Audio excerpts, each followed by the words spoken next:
see it in the team ropers or the guys, Dustin, whoever, Cody Snow, like those guys that can really get it on them fast. They swing fast right after their nod. But even as fast as we have to go on the breakaway, I think, if I can ride that first stride or, whatever, and let my horse bring me up, that's going to allow me to be fast instead of fight my horse across the line.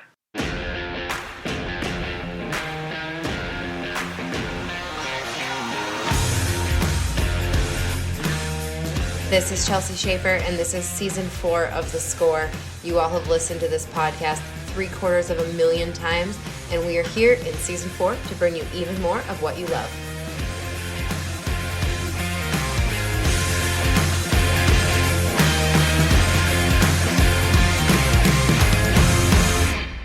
Hey everyone, welcome to this bonus episode of The Score this week. You're welcome. Brought to you by Durango Boots with the one and only Kelsie Chace. I think I first got to know Kelsie in her capacity as a top heeler in the all-girl ranks from Oklahoma, long before the breakaway roping explosion rocked the roping world. Now Kelsie is on the trail shooting for her first national finals of breakaway roping berth. She's got 8 WPRA world titles to her name already, and she is one of the most respected teachers and competitors in the sport. When I talked to her, she was getting ready to teach a clinic at NRS for Smarty, and we cover how her breakaway roping is affecting her healing, her rodeo plans for this year, what she's trying to improve in her own roping, and more. Enjoy this episode.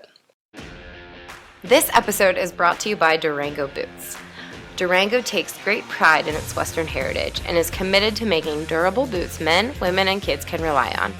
They combine the latest materials and advanced concepts with decades of Western boot building experience to craft boots that are uniquely capable and comfortable. Whether working, riding, or roping, Durango boots are made for what you do. Be sure to like and follow Durango Boots on Facebook at Durango Boot, Instagram and Twitter at Durango Boots, and visit them at www.durangoboots.com and use code Kelsie20 for 20% off your next order. This is Durango Country.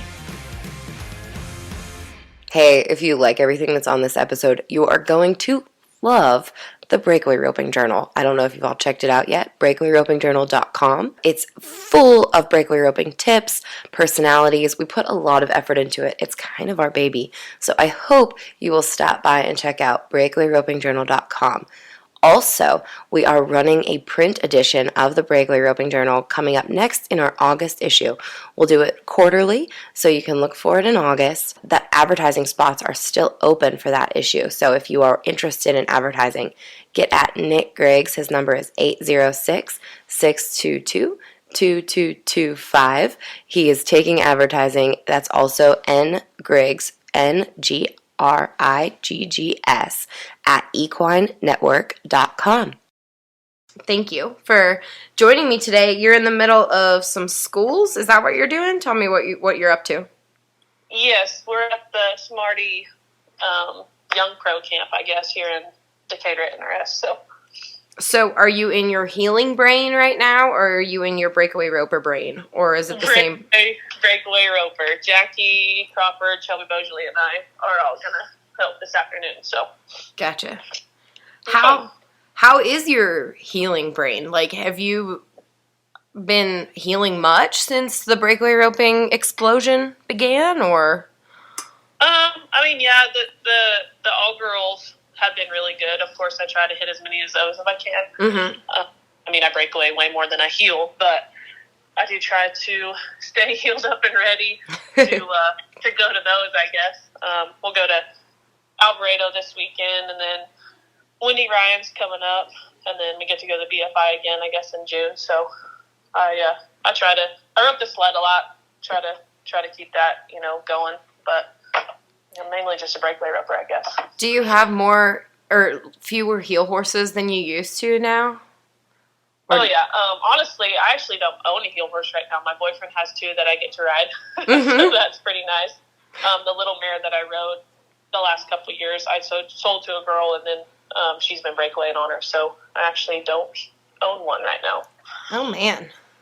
Yeah. Yeah. What did you ride at? Did you ride one of your boyfriends at the BFI?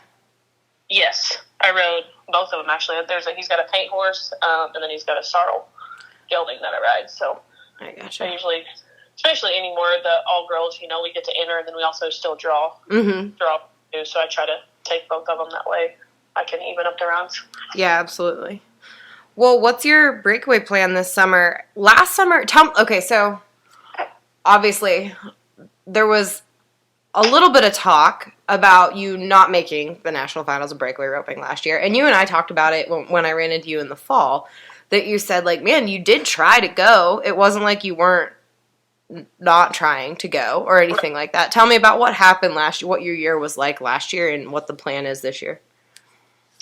You know, last year I went to quite a few, and if you look back on the results, I won at quite a few places. I never really hit big, you know, and won really a big paycheck, but I won a little at Fort Worth. You know, I went over the 4th of July with Jackie, and we went to some of them. I didn't stay out, I guess, to the Northwest as long as some of them did, but I didn't really miss that many rodeos, I guess. I just got beat, plain and simple, really. You know, towards the end, I flew out to Gooding because I knew, you know, things were going to be tight, and I flew out there to try to win some money, which that one didn't go any good. But, I mean, I'm not going to blame it on any one single rodeo, of course, because we all know we can't do that. But I placed at Abilene. I know when it came down to Stephenville, I pretty much had to win Stephenville's rodeo, and it didn't work out. So, I mean, I didn't miss it by very much. So it was a close year. Looking back, sure, I could have gone to more, but I don't necessarily regret any of it because I thought I did, you know, what I wanted to, and I thought I did what I could. I mean, I bought a place in August. I worked on it a lot, and we did a lot of improvements there. So that's just kind of how it went. Of course, I was bummed I didn't get to go there, but I was in the stands and I was cheering them on. So yeah, absolutely, and because of like a lot of the work that you've put into it, you and Jackie and Larry D and all the kind of the founders of the sport, not founders, but you're carrying the torch at the moment. There will be other national finals of breakaway roping. It wasn't like it was a one and done thing that you only had one shot at it. Yeah. Yes, absolutely. I'm excited to see, you know, what the future holds for us and how much, you know, bigger and better it can actually get. Yeah. So what's your plan this year? Are you going to be more aggressive about your entering this year? I mean, it's not like you weren't aggressive last year, but are you all in this year? Oh, yeah, absolutely. We've already been talking about it. Jackie and I have, you know, talked about it a few different times, but we're going to have a couple rigs out there. I'm going to go to as many as I can, you know. I'm excited that a lot more rodeos have opened up and added it, and, you know, a lot of them have added equal added money. You know, they're going to be really good. I'm excited to see some different places, so that's my main deal. Of course, you know, it's awesome that we get to pro rodeo, but it'll be exciting to go to all the different places we've never been able to go to before.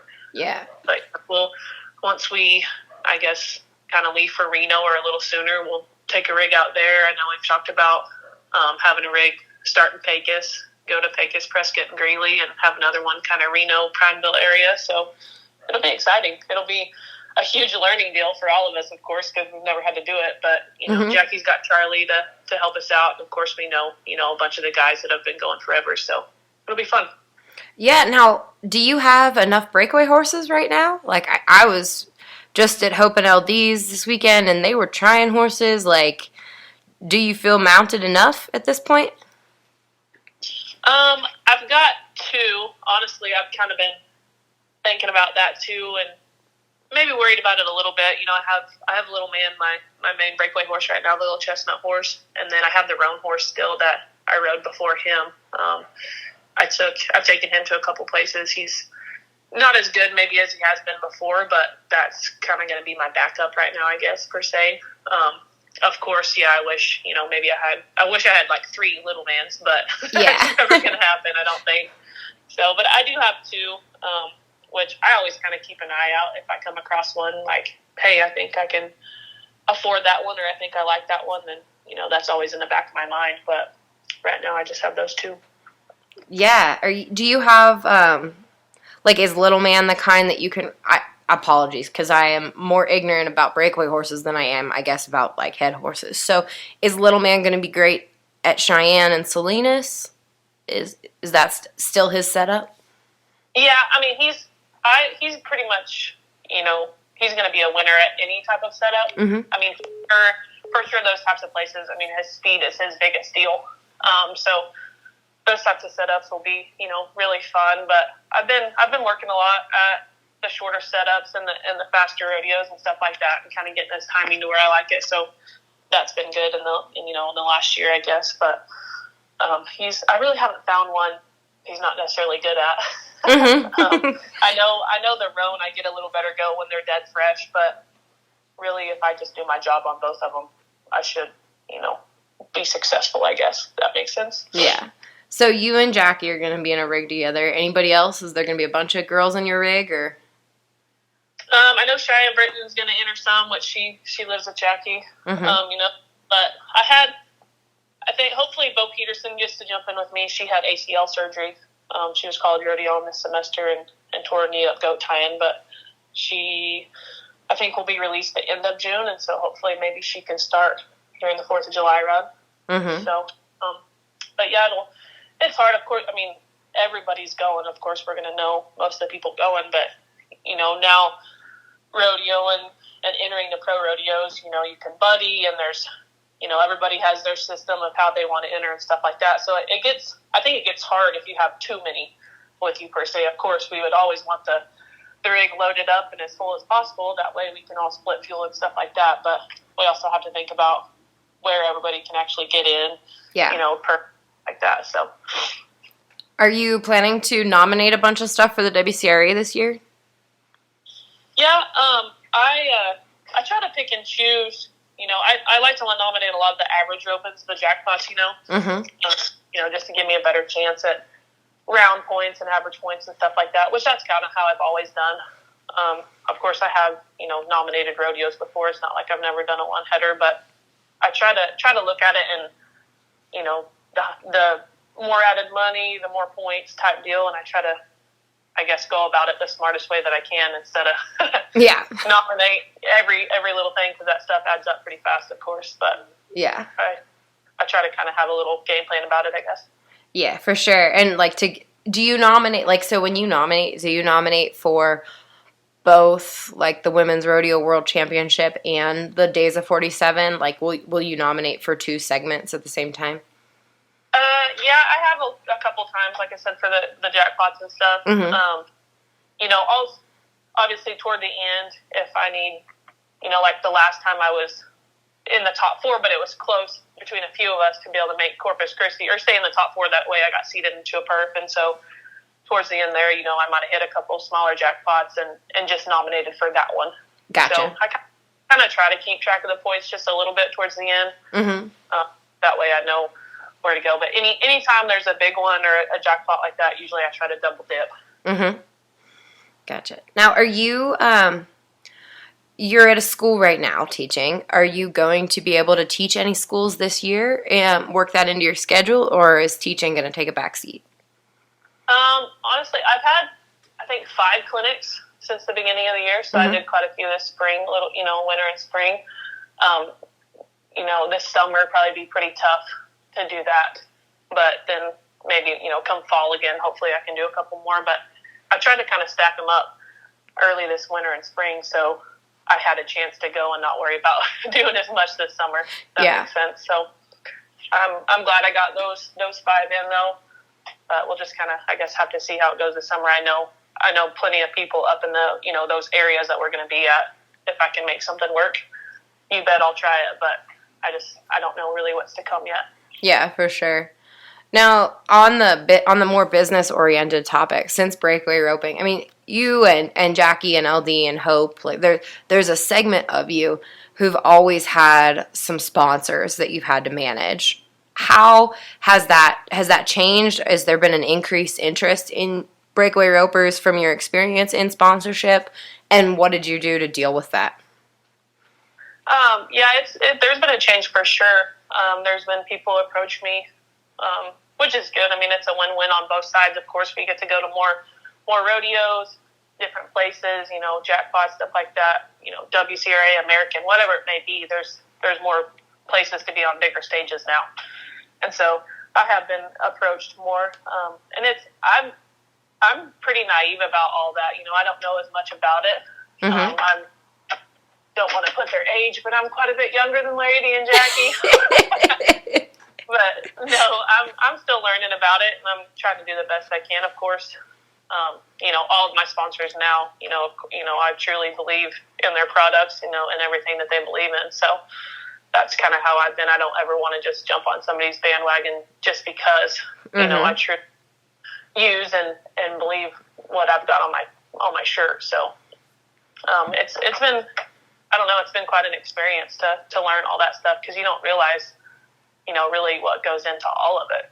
And it does, turn into a job, the business side of it, because we have to promote them as much as they do us. It's, it's the nature of a team effort.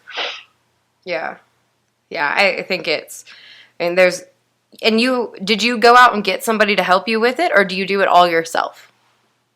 I guess I do it all myself. I've had of course I can, call Jackie if I have a question, like, hey, somebody came up to me and proposed this, like, what do you think? Mm-hmm. Or you're whoever, people that have been in it. Amanda Schaefer with ACE has helped me quite a bit. I've, called her and asked her some things, but I don't know. I don't want to say that I've just done it all by myself, of course, at all, but I've got good friends that can definitely help answer questions.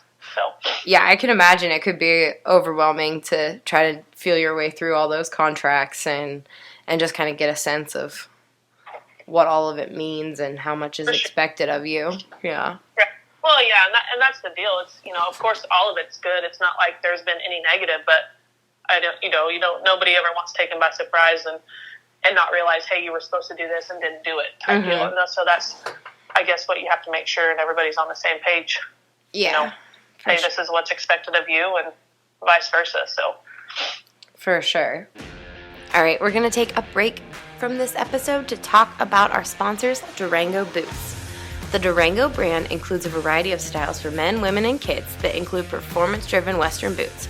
Perfect for any rodeo athlete, premium work boots for dynamic work-driven individuals, casual, comfortable Western boots, tough and durable farm and ranch boots, classic Western boots, premium exotic boots, fashion-forward Western boots, and the ever-iconic American flag boot. At Durango, we ride for the brand. We're proud of who we are and the boots we build. We honor the cowboy way of life and proudly live our Western values. Be sure to like and follow Durango Boots on Facebook at Durango Boot, Instagram and Twitter at Durango Boots, and use code Kelsie20 for 20% off your next order just for the Score fans on DurangoBoots.com. This is Durango Country. What are you working on in your roping right now, Kelsie? What's been the big focus? You mentioned timing. Tell me more.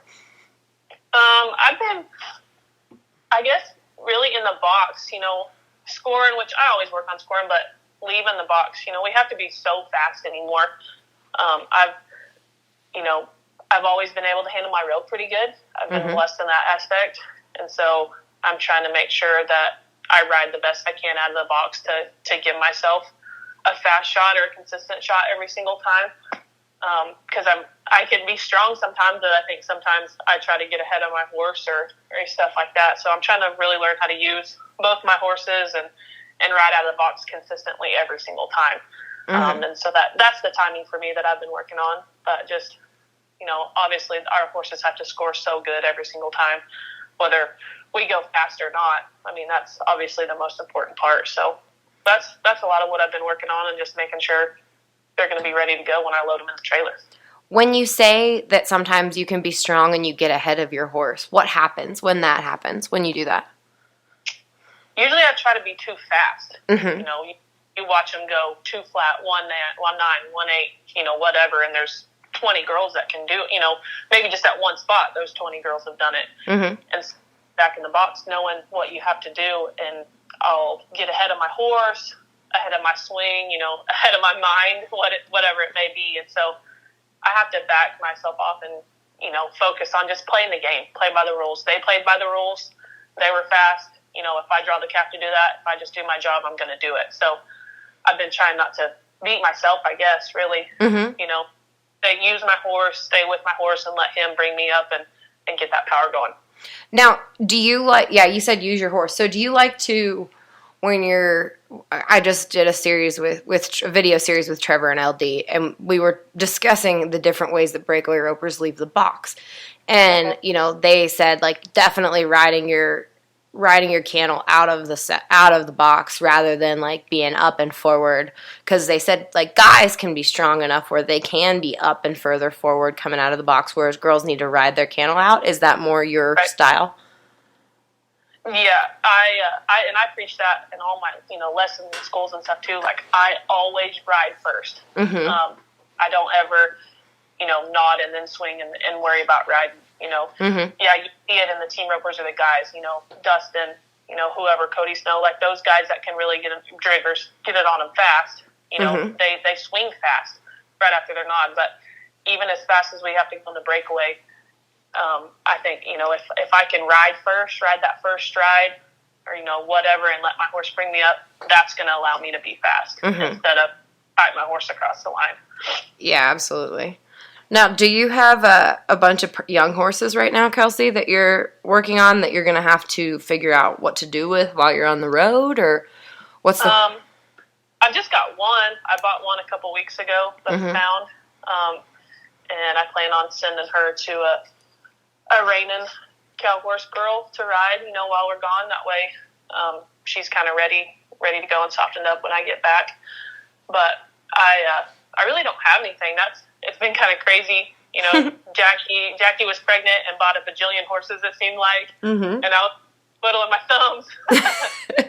But no, I found a young one that I really like that I'm excited to get back to in the fall. But I've had a couple outside horses that, of course, will be finished before I leave, but other than that, I'll just have my two good ones. So. Yeah.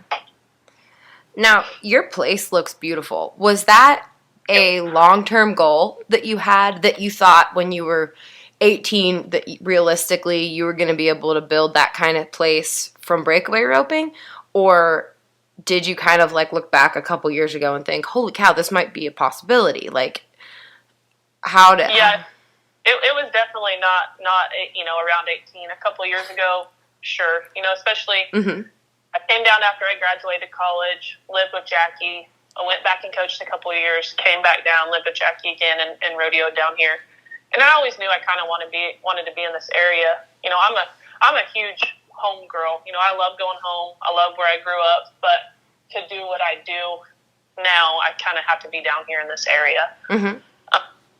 So, yeah, in the last couple of years, of course, or a few years maybe, I talked about buying a place down here. It just never really worked out. But then knowing how the breakaway roping was growing and, the horse industry and stuff like that, I was like, man, I really do think I can make this work. So we were pretty lucky to find the place that I'm at now, and I'm super excited to have my own stuff. So it's been awesome. Yeah. Now, breakaway horses the prices are just climbing and climbing. Will Little Man ever be for sale? I don't know. I don't know if he will be.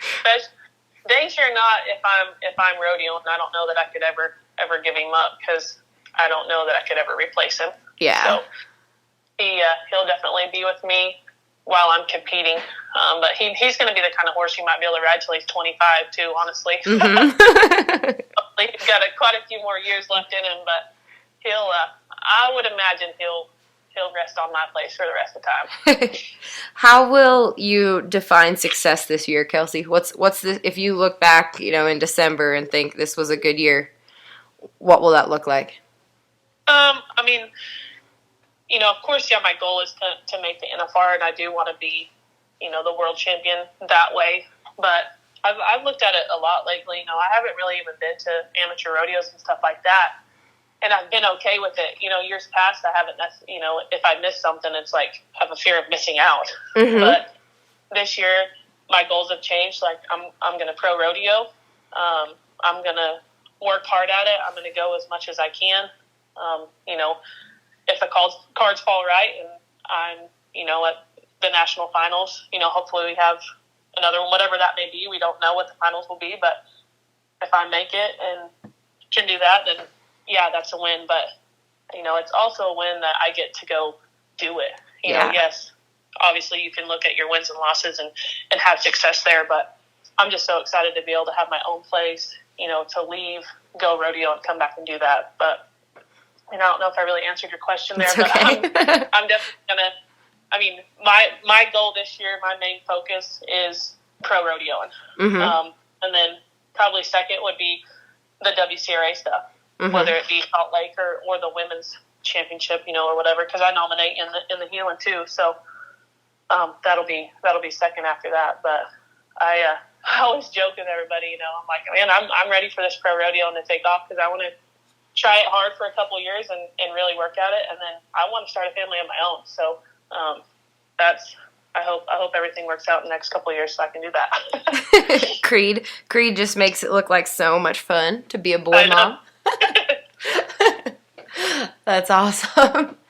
Now, as far as I of course know some people's, like some little girls, how involved they are in the WPRA. How much do you involve yourself? I don't want to say with politics and mean it in a bad way, but just with the running of the association and the pushing forward of the sport. Do you dive in much? The last couple of years, a lot more for sure. Because we are trying to grow our sport. We are trying to make it as best we can. The election this last the last couple of weeks, and happen again in 6 months. This is just president. So, of course, the last couple of years, I've really tried to better myself at that, not just do whatever. I feel like that's what I should do. I should try to get better for us and for the upcoming people or whatever. But if I'm going to be a part of this and in it as much as I am, I almost feel like it's my responsibility to study that stuff and call people and talk to people and get things figured out. So that's changed a lot for me in the last couple of years. Before I was just like, whatever, this is what I do. I'm going to do it no matter what, which is the same now, but I'm trying to, I've caught a lot of people in the last year or two, picking brains and stuff like that and trying to make everything the best that we can. Have you learned anything? Is there anything that I guess that you hope happens or changes in the next year, 5 years? Yeah, of course. I'm biased because I'm a breakaway roper. And, it's all been new and not necessarily new, but getting bigger in the last couple of years. Breakaway roping's been around forever, so it's not a new thing. And so that's been big in the WPRA, trying to make it better. But also, I've had to step back and look at it as a whole, too. We still go to Waco every year for the team roping and the tie-down roping and stuff like that. So we also want that to get better.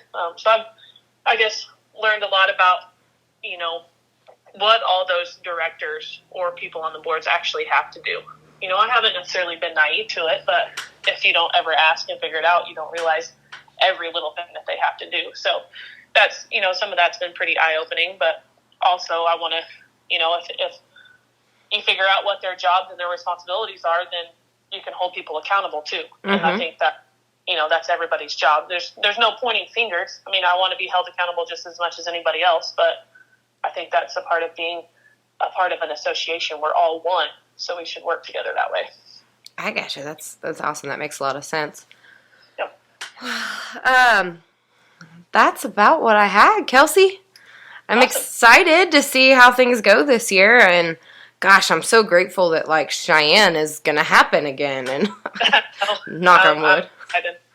Yeah. So the last couple of days I've been writing, all the radios have been written down, but I've really been going through and seeing the added money and seeing when the books open and when the slacks are and when the purse are and stuff like that. And it just, every day gets more and more exciting and, just seeing where we get to go. We get to go Pecos, Prescott, Greeley, Reno, Prineville. We've never been able to do that. So those are all really awesome rodeos. So it'll be super fun. My place always fills up a lot before Greeley and Cheyenne, and I am adding a whole nother event of people that are going to want to come hang out is going to get even more complicated, but I'm ready for it. I'm excited. Yeah, that's awesome. I don't know if too many professional team ropers listen to this podcast, but I might take a batch of breakaway ropers over a patch of professional team ropers camping out. Yeah, that's right. Oh, dear.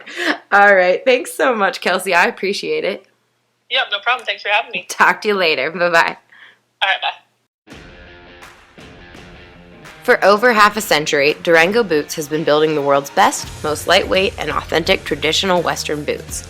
Using the latest materials and innovative constructions, every pair of boots is built on a long tradition of unmatched athletic performance and comfort technology.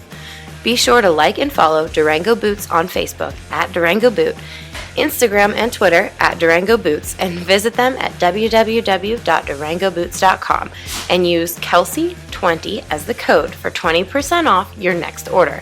That's code Kelsie20 for 20% off your next order. This is Durango Country. Thank you so much for listening to this episode today, and thank you to our sponsors for bringing it to you.